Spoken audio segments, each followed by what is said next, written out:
Comme on l'a en tout cas constaté tout au long de cette compétition, le niveau est de qualité. On espère que le même niveau de qualité va continuer jusqu'en finale. Mais en attendant la finale, il faut forcément passer par les demi-finales. Les demi-finales, la première démarre dans un court instant entre les Lions du Sénégal et les Pharaons d'Égypte. Pour parler de cette première grande demi-finale sur ce plateau, j'ai à mes côtés deux éminents journalistes sportifs. On va commencer par le doyen, certainement, Omar Ndiaye. Omar Ndiaye, bonsoir. Voilà, bonsoir ici à Gassila. Bonsoir à nos millions de téléspectateurs qui ont choisi la télévision nationale pour cette Coupe d'Afrique des Nations au stade demi-finale numéro 1. Voilà. Et puis Hamid Bangoura, Hamid, bonsoir. Bonsoir, mon grand Isiaga, et bonsoir à tous ceux qui nous suivent à travers le monde. Je précise que c'est notre confrère de 6 Médias, hein, la panafricaine du sport, une télé thématique. Alors quand c'est la question nationale, c'est la Guinée tout court. Oui. Mesdames et messieurs, on va ouvrir portes et fenêtres de ce plateau demi-finale. On l'a dit, hein, Hamid, l'affiche, elle est alléchante entre l'Égypte et le Sénégal, deux formations qui se connaissent parfaitement. Et qui s'étaient d'ailleurs affrontés en finale de la CAN en 2021. Oui. C'est pour ça qu'on a quelque part l'impression que c'est une rencontre aux allures de revanche. Oui. Pour les Égyptiens en tout cas. Et les Sénégalais, ce sera peut-être l'envie de confirmation. On verra ce que ça va donner sur le terrain. Mais je pense que sur les dernières années, on n'a jamais été autant gâtés. Hein, parce que les demi-finales, que ce soit la première ou la deuxième, le niveau est très relevé. Oui. C'est pratiquement tous des vainqueurs de la Coupe d'Afrique des Nations, même si ça date quand même pour le Maroc. Oui. En 76, remporté face à la Guinée. Oui. Mais c'est bien d'avoir des équipes comme ça qui sont vainqueurs de la CAN et qui sont en très bon état de forme. Quand on regarde à leurs effectifs, c'est des équipes de qualité. Et on espère, comme vous l'avez dit, que ça sera une belle fête de football et que l'arbitrage surtout sera au top.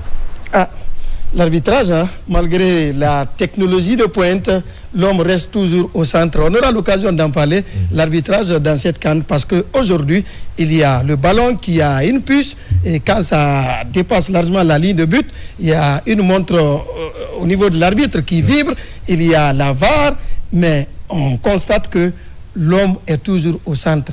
Et la netteté, c'est encore un idéal. Mais on va parler de notre plat du jour. C'est le choc. 15e confrontation entre le Sénégal et l'Égypte. Vice-versa, les deux équipes se battent régulièrement entre elles. Bon, on va essayer un peu de parler de ces statistiques. Sur 16 confrontations, il y a 6 victoires pour le Sénégal. Oui.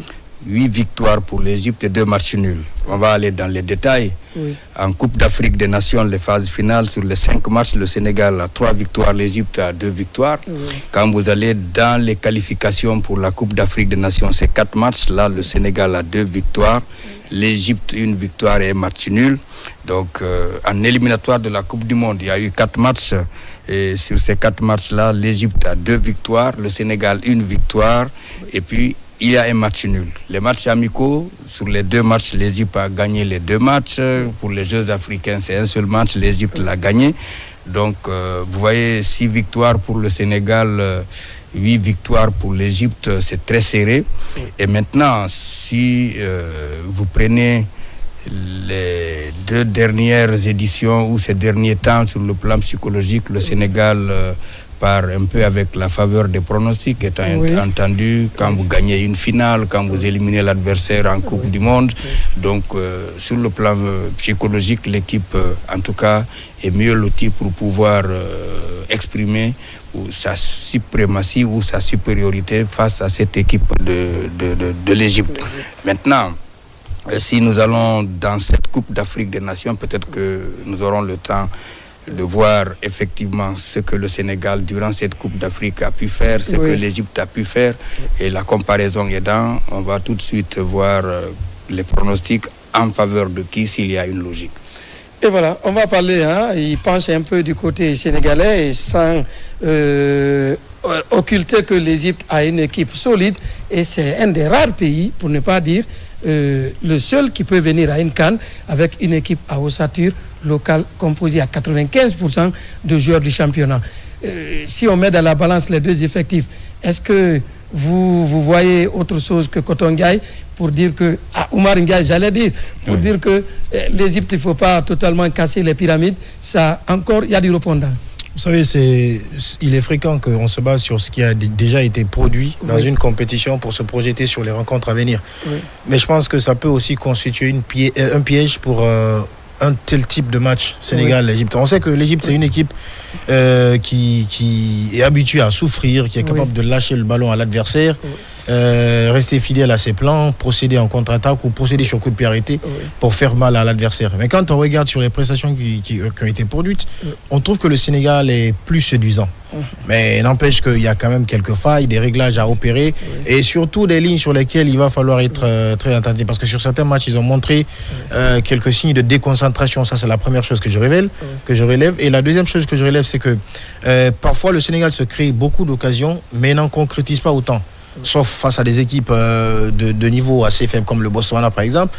Mais au-delà de ça, on les a vus face au Mali où ils n'ont marqué qu'un seul but alors que le Mali était quand même réduit à 10. Donc sur ce type de match, il va falloir faire attention à concrétiser toutes les occasions que vous procurez et surtout ne pas faire preuve de concentration parce que les équipes comme l'Égypte, voilà tout ce qu'ils recherchent.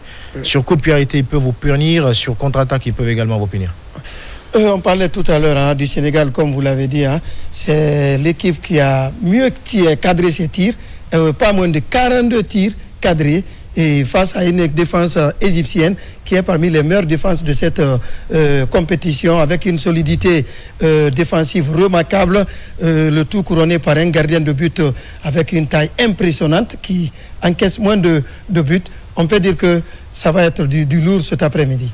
Oui, c'est un peu, si vous voulez, la crème, ce que l'Afrique a de meilleur, en tout cas pour une demi-finale, un match aujourd'hui qui a servi de finale il y a 2 éditions précédentes. Mais moi, je voulais, avec votre permission, on essaie de voir par rapport à ce qui s'est passé dans cette CAN-là pour un peu évaluer les chances des équipes. Lorsque vous prenez le Sénégal sur les 5 matchs disputés, l'équipe, c'est 4 victoires et match nul. L'Égypte, c'est 4 victoires aussi et match nul. Mais là, le Sénégal a marqué 11 buts. L'Égypte a marqué 9 buts. Sur ce plan-là, on dit que le Sénégal a la meilleure attaque. Bon, 2 buts encaissés par le Sénégal, 4 buts encaissés par l'Égypte. Ce qui fait là aussi, on dit que le Sénégal a une meilleure défense par rapport à l'adversaire du jour. Maintenant, sur les 11 buts marqués, 8 joueurs ont marqué du côté du Sénégal et sur les 9 buts marqués du côté de l'Égypte, il y a 5 joueurs. Parmi les 5 joueurs, Salah 4 buts, Marmouche 2 buts. Et les Sénégalais, sur les 8, il y a 3 qui ont marqué chacun 2 buts. C'est Pape Alassane, c'est Chérif Dia et Jackson. Maintenant, si vous prenez la précision dans le match, au niveau des tacles, le Sénégal, c'est 59% de précision. L'Égypte, 51%. Là aussi, vous voyez le Sénégal, les duels, 55% de précision pour le Sénégal, 53% pour l'Égypte, les passes 2550 du côté du Sénégal, 2304 pour l'Égypte, les longues passes, précision 56% pour le Sénégal, 46% pour l'Égypte, les précisions dans tout, c'est 87% pour le Sénégal et puis 81% pour l'Égypte. Donc, toute comparaison faite, même jouer à gauche, jouer à droite, les précisions sont beaucoup plus, le pourcentage est supérieur à celui de l'Égypte, sauf quand il est question de jouer de l'avant ou alors jouer en avant, l'Égypte domine là le Sénégal. Donc vous voyez, par rapport à cette comparaison, on va tout de suite se dire, bon, le Sénégal, en tout cas, part avec la faveur des pronostics. Et si vous permettez juste un autre détail, au niveau des tirs, sur l'ensemble de la compétition, 68 tirs pour le Sénégal, 50 pour l'Égypte. Les tirs cadrés, 43 pour le Sénégal, 27 pour l'Égypte. Les buts marqués, les 11, 5 ont été marqués du pied gauche du côté du Sénégal, 4 du côté de l'Égypte. Pour le pied droit, 5 du côté Sénégal, 3 du côté de l'Égypte. De la tête, 1 seul pour le Sénégal, 2.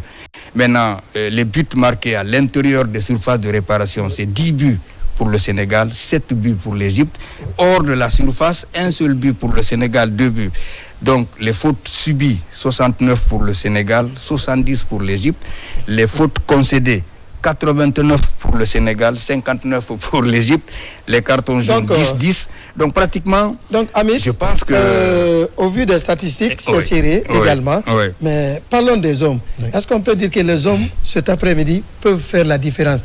Quand nous voyons par exemple Salah n'a jamais marqué contre le Sénégal en 5 rencontres. Et Sadio Mané, de l'autre côté, en 5 rencontres, a au moins marqué 2 buts.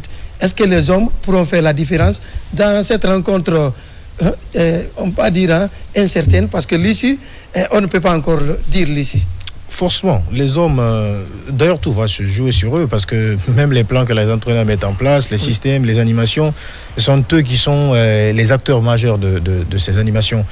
Les hommes seront quelques-unes des clés qui permettront de débloquer cette rencontre. Alors il y aura 2 choses pour moi. Quand on prend par exemple les leaders offensifs des 2 formations, Mohamed Salah et Sadio Mané, soit il y a possibilité que l'une de ces 2 stars puisse faire briller son équipe en marquant, en faisant des passes décisives, ou peut-être en concentrant l'effort défensif de l'équipe adverse. Parce que parfois, des joueurs de ce calibre-là, il n'est pas dit que forcément ils vont réussir à marquer. Vous avez évoqué Mohamed Salah. On sait que même quand il n'a jamais marqué contre le Sénégal, mais à chaque fois qu'il les a affrontés, il a quand même posé des difficultés. Énorme. Notamment en libérant des espaces pour d'autres joueurs, leur permettant de briller, ou en attirant plus d'attention vers lui pour permettre aux autres joueurs de briller. Alors que ça va être l'une des clés déterminantes de cette formation. Je pense qu'il revient à ces 2 figures-là d'être plus au service du collectif, d'une façon ou d'autre, ça va marcher comme ça.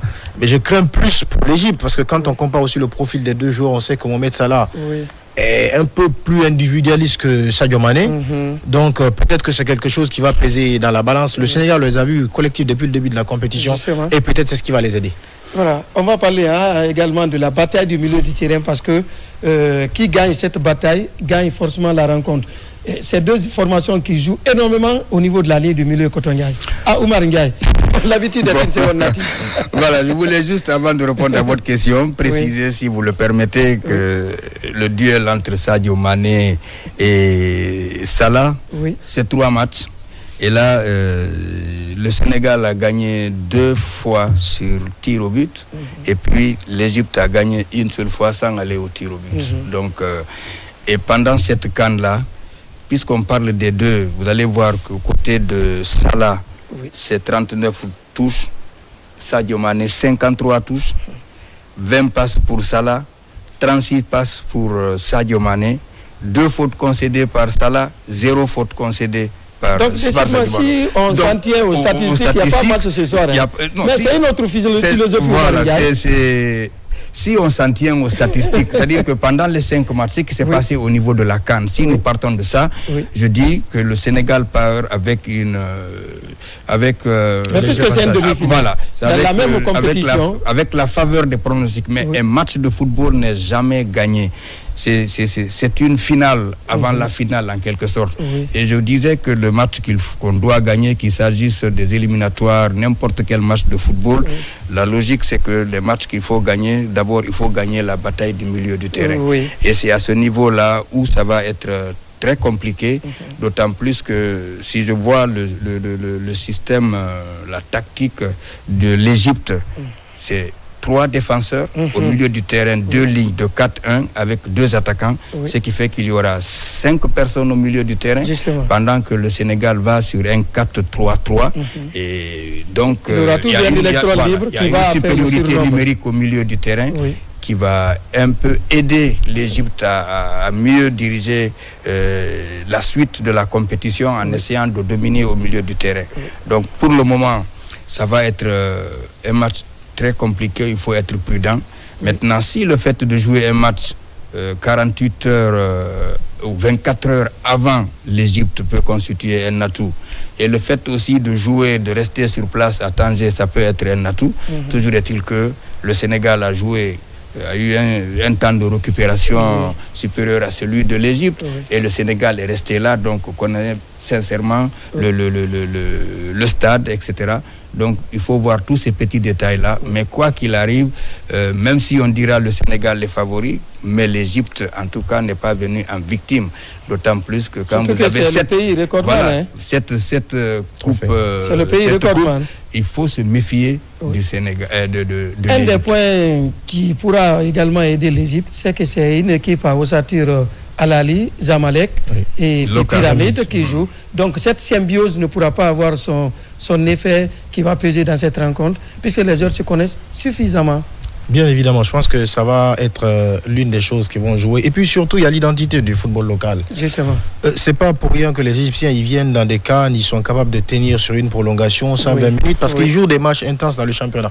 Pratiquement toutes les équipes sont habituées à ça. Et le fait, comme vous le dites, d'avoir par exemple une défense 100% à l'Ali, ou parfois c'est des anciens joueurs de l'Ali. Justement. Parce que Rabia, dont on parle, qui joue, certes, il n'est plus à l'Ali, mais c'est un ancien défenseur de l'Ali. Chenaoui, il est à l'Ali, et ainsi de suite. Cette complémentarité, je pense que parfois, cela peut permettre à certaines équipes de les aider. Et puis on les connaît. Ce qui ne surprendrait personne, c'est que cette équipe d'Égypte-là va certainement jouer en ne voulant pas trop être présent dans le cas adverse, mais ils seront très cliniques sur les rares ballons qu'ils auront en situation offensive. Et c'est là que le Sénégal doit veiller et être très méfiant. Omar Ndiaye, on ne cessera jamais de parler de cette CAN. Peut-être que le temps ne va pas nous permettre, à la mi-temps on reviendra. Il a touché l'aspect arbitrage. C'est un arbitre gabonais qui va officier. On connaît à la dernière CAN ce que ça avait donné, la bourde. Et aujourd'hui, malgré la technologie, ça commence à faire des tollés dans l'arbitrage. Bon, l'arbitre, il s'appelle Pierre Gesselin Acho. C'est un Gabonais, vous l'avez dit. À la VAR, il y aura Peters du Kenya. L'arbitrage, ce qui est un peu dommage, c'est lorsqu'on prend toutes les précautions pour qu'il y ait un arbitrage correct. Aidé en cela par le fait qu'il y a aussi des machines. On vous donne des oreillettes. Vous êtes 3 sur le terrain, un 4.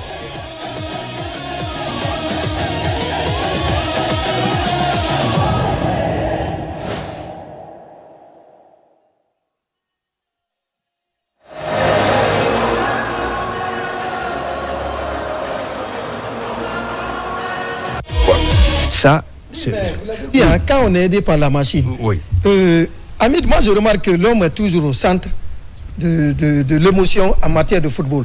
Parce que Omar Ndiaye l'a dit, l'arbitre avec les oreillettes, avec le ballon qui a la puce, avec... Jamais. Bienvenue au Togo. Ici, nous avons transformé l'ambition en action. Grâce à des réformes audacieuses, le Togo est devenu une terre d'accueil privilégiée.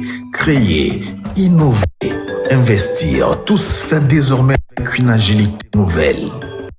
Nos infrastructures logistiques de rang mondial à nos zones industrielles intégrées, chaque opportunité est une promesse de croissance durable.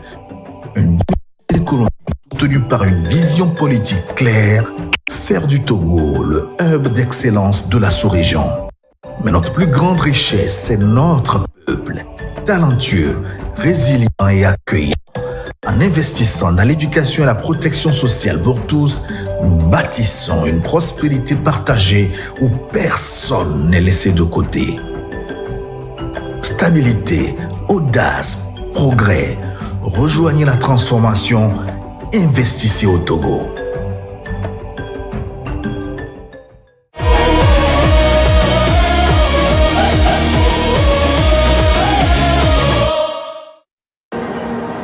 Voilà, et on va tout à l'heure partir à Tanger pour les 45 premières minutes.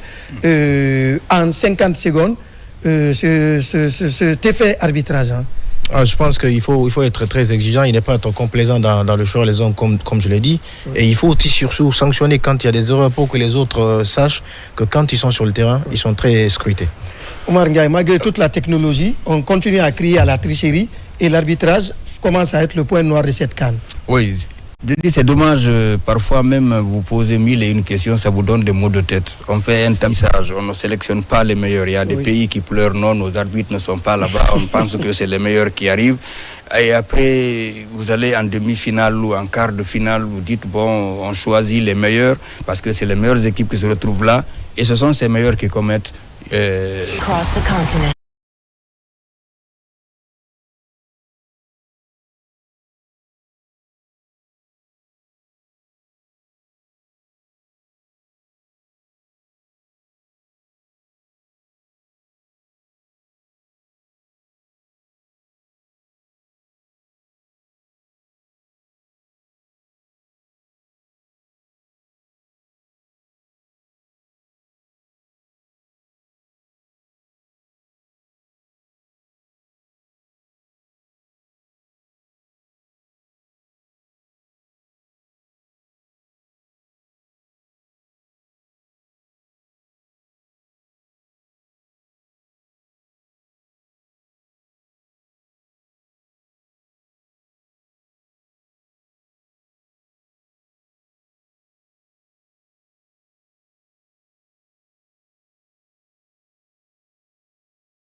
Mesdames et messieurs, pour voir tout cela derrière, nous allons filer à Tanger et on se retrouve après les 45 premières minutes.